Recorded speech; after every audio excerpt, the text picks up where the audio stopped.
जय श्री कृष्ण। कार्तिक मास महात्म्य का 23वां अध्याय श्रवण करते हैं। 23वां अध्याय वर्णन। आंवला तुलसी जान, पढ़ने सुनने से कमल हो जाता कल्याण। नारद जी बोले, हे राजन, यही कारण है कि कार्तिक मास के व्रत उद्यापन में तुलसी की जड़ में भगवान विष्णु की पूजा की जाती है। तुलसी भगवान विष्णु को अधिक प्रीति प्रदान करने वाली मानी गई है। राजन, जिसके घर में तुलसी वन है वह घर तीर्थ स्वरूप है, वहाँ यमराज के दूत नहीं आते। तुलसी का पौधा सदैव सभी पापों का नाश करने वाला तथा अभिष्ट कामनाओं को देने वाला है।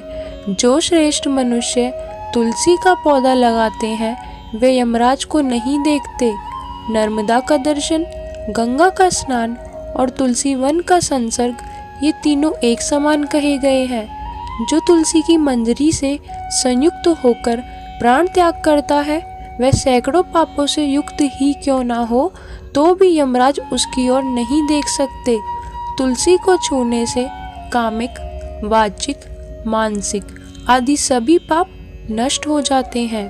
जो मनुष्य तुलसी दल से भगवान का पूजन करते हैं वह पुनः गर्भ में नहीं आते, अर्थात जन्म मरण के चक्कर से छूट जाते हैं। तुलसी दल में पुष्कर आदि समस्त तीर्थ, गंगा आदि नदियाँ और विष्णु प्रभृति सभी देवता निवास करते हैं।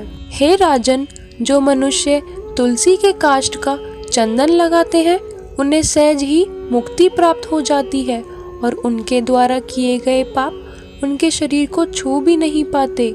जहाँ तुलसी के पौधे की छाया होती है वहीं पितरों की तृप्ति के लिए श्राद्ध करना चाहिए। जिसके मुख में, कान में और मस्तक पर तुलसी का पत्ता दिखाई देता है उसके ऊपर यमराज भी दृष्टि नहीं डाल सकते। फिर दूतों की तो बात ही क्या है। जो प्रतिदिन आदर पूर्वक तुलसी की महिमा सुनता है वह सब पापों से मुक्त हो ब्रह्मलोक को जाता है। इसी प्रकार आंवले का महान वृक्ष सभी पापों का नाश करने वाला है। आंवले का वृक्ष भगवान विष्णु को प्रिय है। इसके स्मरण मात्र से ही मनुष्य गोदान का फल प्राप्त करता है। जो मनुष्य कार्तिक में आंवले के वन में भगवान विष्णु की पूजा तथा आंवले की छाया में भोजन करता है उसके भी पाप नष्ट हो जाते हैं। आंवले की छाया में मनुष्य जो भी पुण्य करता है वह कोटि गुना हो जाता है। जो मनुष्य आंवले की छाया के नीचे कार्तिक में ब्राह्मण दंपति को एक बार भी भोजन देकर स्वयं भोजन करता है वह अंत दोष से मुक्त हो जाता है। लक्ष्मी प्राप्ति की इच्छा रखने वाले मनुष्य को सदैव आंवले से स्नान करना चाहिए। नवमी, अमावस्या, सप्तमी, संक्रांति, रविवार, चंद्र ग्रहण तथा सूर्य ग्रहण के दिन आंवले से स्नान नहीं करना चाहिए। जो मनुष्य आंवले की छाया में बैठकर पिंडदान करता है उसके पितर भगवान विष्णु के प्रसाद से मोक्ष को प्राप्त करते हैं। जो मनुष्य आंवले के फल और तुलसी दल को पानी में मिलाकर स्नान करता है उसे गंगा स्नान का फल मिलता है। जो मनुष्य आंवले के पत्तों और फलों से देवताओं का पूजन करता है उसे स्वर्ण मणि और मोतियों द्वारा पूजन का फल प्राप्त होता है।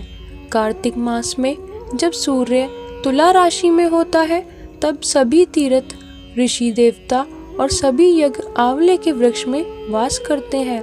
जो मनुष्य द्वादशी तिथि को तुलसी दल और कार्तिक में आंवले की छाया में बैठकर भोजन करता है उसके 1 वर्ष तक अन्न संसर्ग से उत्पन्न हुए पापों का नाश हो जाता है। जो मनुष्य कार्तिक में आंवले की जड़ में विष्णु जी का पूजन करते हैं उसे श्री विष्णु क्षेत्रों के पूजन का फल प्राप्त होता है। आंवले और तुलसी की महत्ता का वर्णन करने में श्री ब्रह्मा जी भी समर्थ नहीं है। इसलिए धात्री और तुलसी जी की जन्म कथा सुनने से मनुष्य अपने वंश सहित भक्ति को पाता है। और इस प्रकार कार्तिक मास महात्म्य का 23वां अध्याय पूर्ण हुआ। जय श्री कृष्ण।